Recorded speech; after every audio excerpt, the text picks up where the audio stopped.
let's get right into what the people want to know. So, with the coaching staff returning for year two and there being some consistency, there um, have there been any new wrinkles that have been introduced on offense and or defense?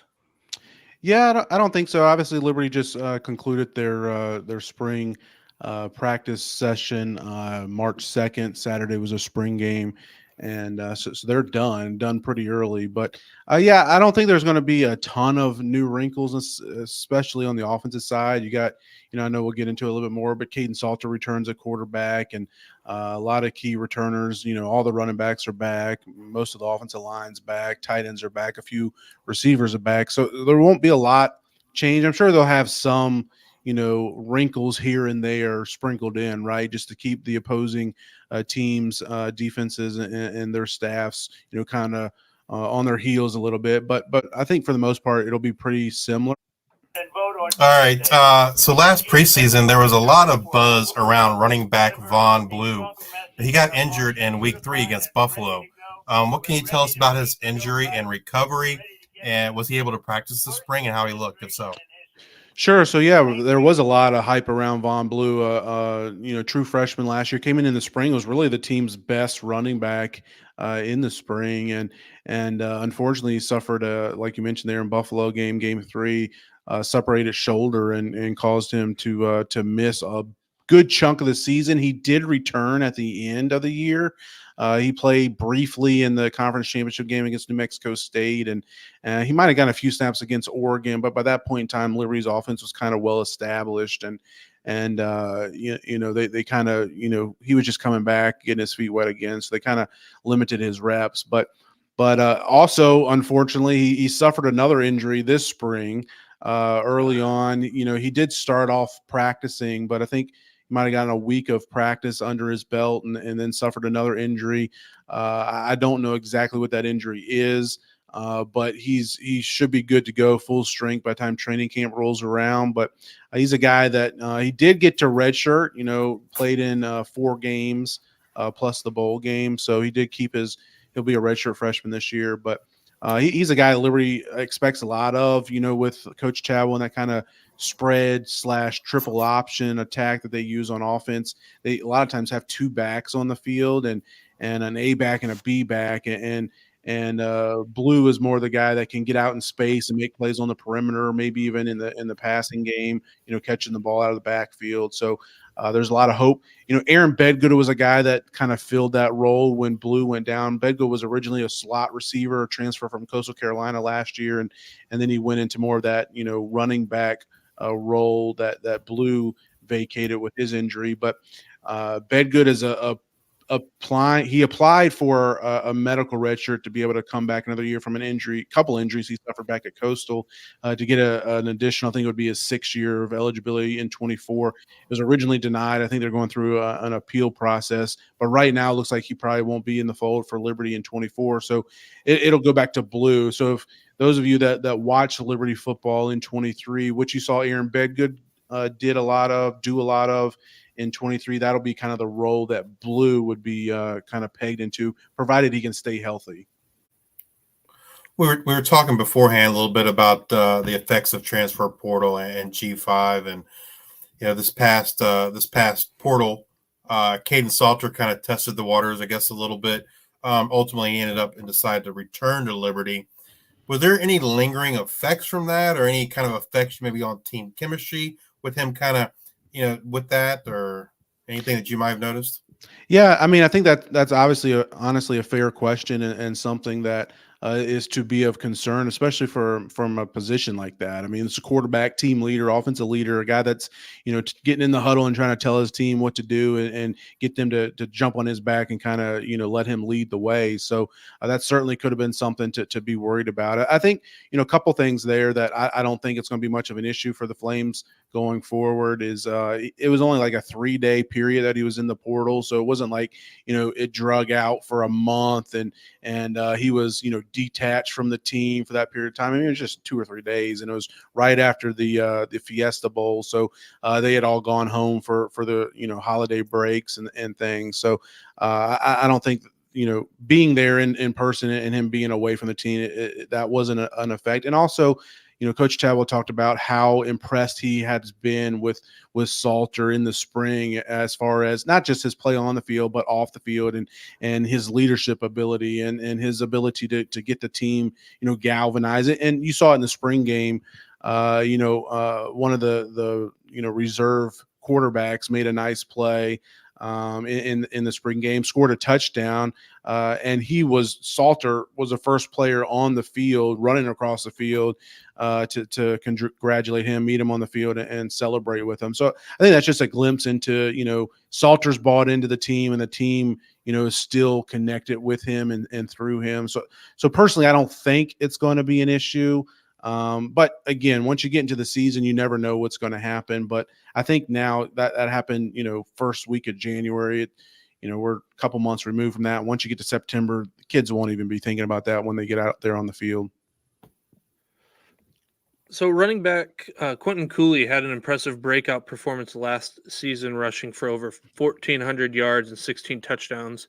Do you think he can repeat a performance like that, or will we see more of that shared backfield with Blue and Lucas both healthy?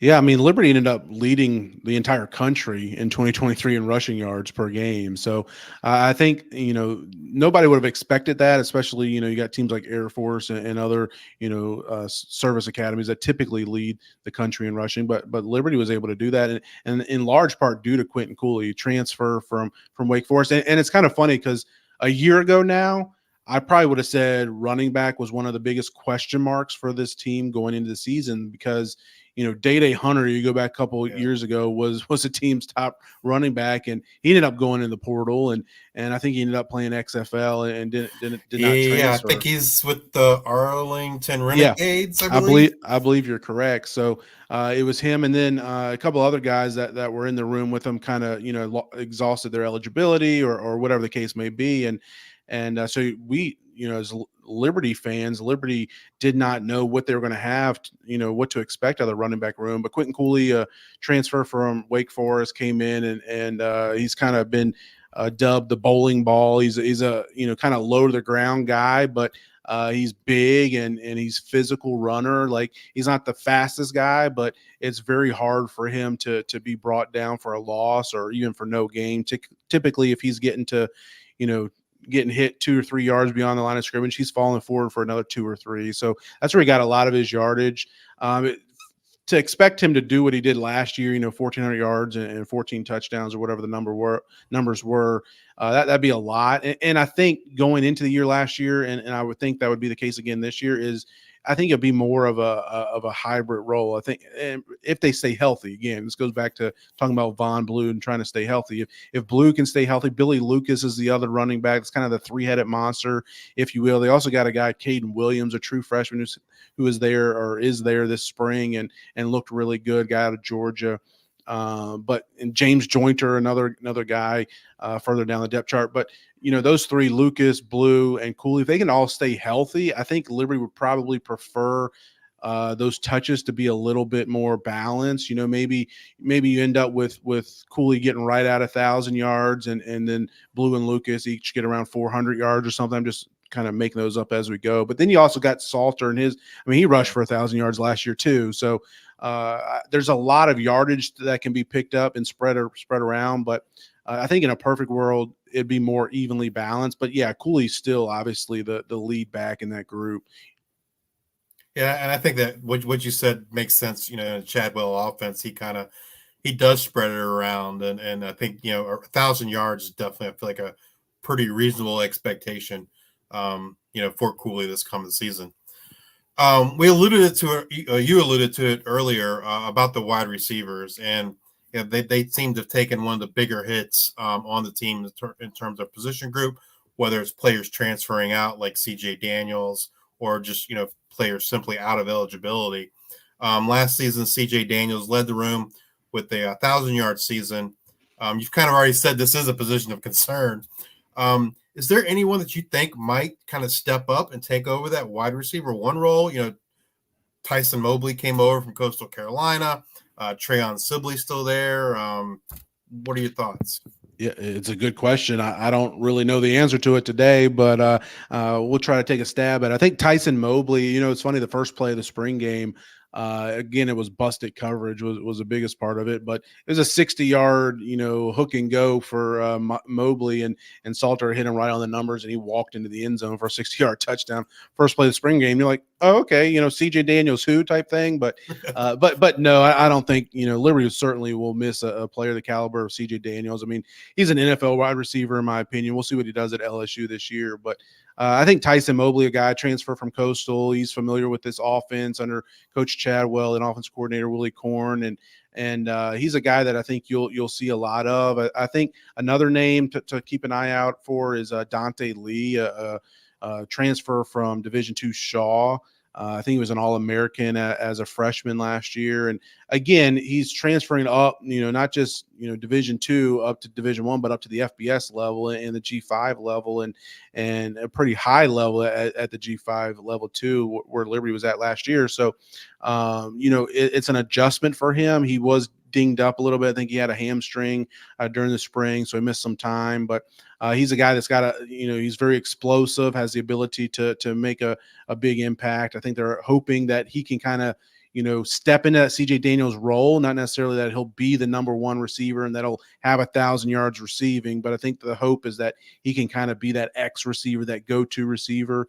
I think also Reese Smith, another guy, West Virginia transfer that, like I mentioned, he tore his ACL last summer, missed all of 23 season, and he missed spring again this year. Hopefully by September he'll be coming back into shape and rounding back into form and be ready to get back at it. But he's a slot type receiver, possession type receiver. You mentioned Trayon Sibley; he'll certainly factor in there. I think he's more of I don't know if Sibley is the type of guy that's like a go-to receiver, but he's a guy that can be a possession receiver, a sure-handed guy. He's not the fastest, he's not the tallest.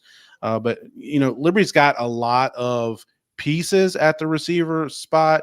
We'll see how well they fit together once we get into the season. But I think Dante Lee's probably the biggest name to watch. Also, when we got the spring transfer portal window opening up here shortly too, that's another position I think Liberty will be, very aggressive in going after. Darius Copeland's another name I probably should mention. He's a guy that he was actually a late signee, one of those guys out of high school that kind of fell through the cracks. He had a torn ACL his senior year of high school and had some, low-level P5 interest and offers, like Maryland and maybe a couple like that. But he kind of slipped through the cracks after he tore his ACL. Liberty got him onto campus in the summer last year, and again coming off that torn ACL, he sat out all of 2023, and but he's back at it and ready to go. Was playing this spring, turned a lot of heads. And another slot type receiver, similar to Demario Douglas, Pop, who's with the Patriots, was a rookie this past year. Similar type player. Not going to say he's going to be that good, obviously, as a redshirt freshman, but he has that ability, that he's that type of player.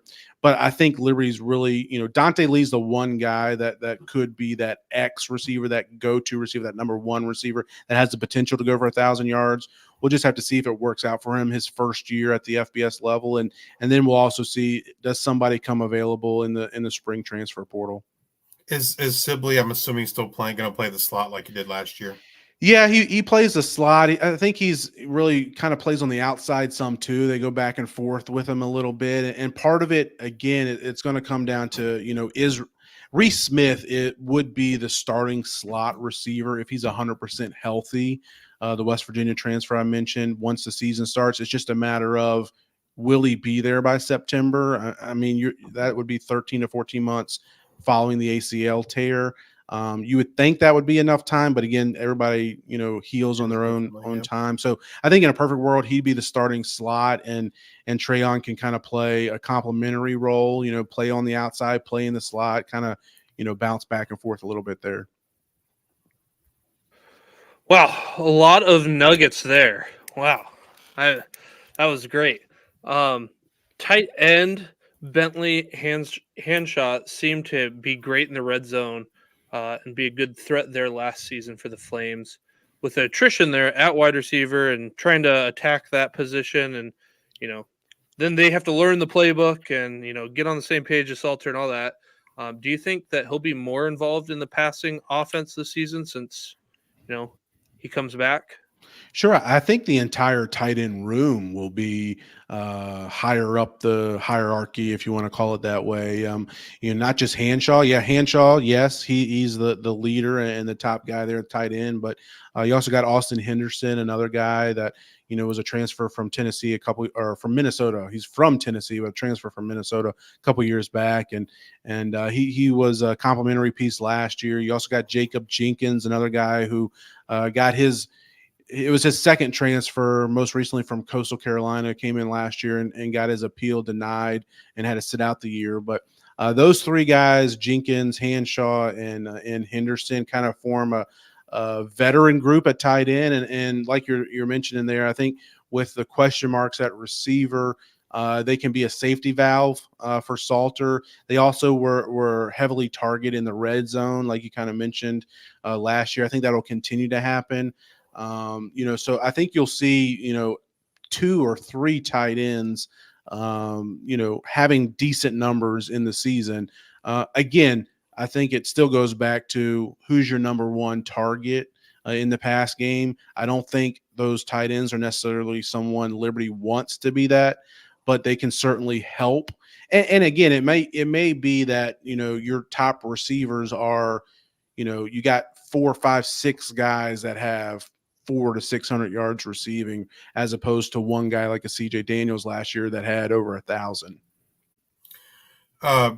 Before we start recording, we were talking a little bit about the quarterbacks and the future, and clearly, this year this is Salter's team, but and he could, after the end of this year, go to the NFL draft, and so to kind of look to that future a little bit.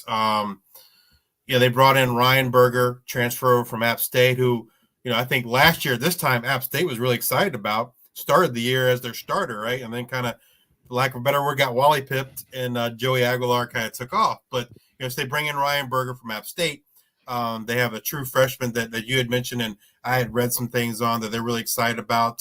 Early enrollee, Jaden Bradford. Can you tell us a little bit more about them and how spring practice went for those two guys? And if you think one of those guys is, the future more so than the other?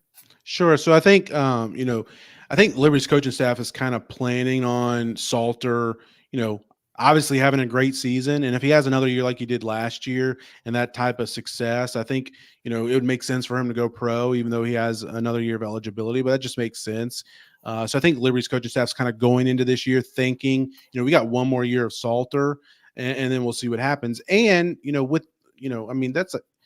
in this offense, the quarterback runs a lot. And you never know. You're only one play away. That's how the saying goes, right? One play away from your backup being your guy.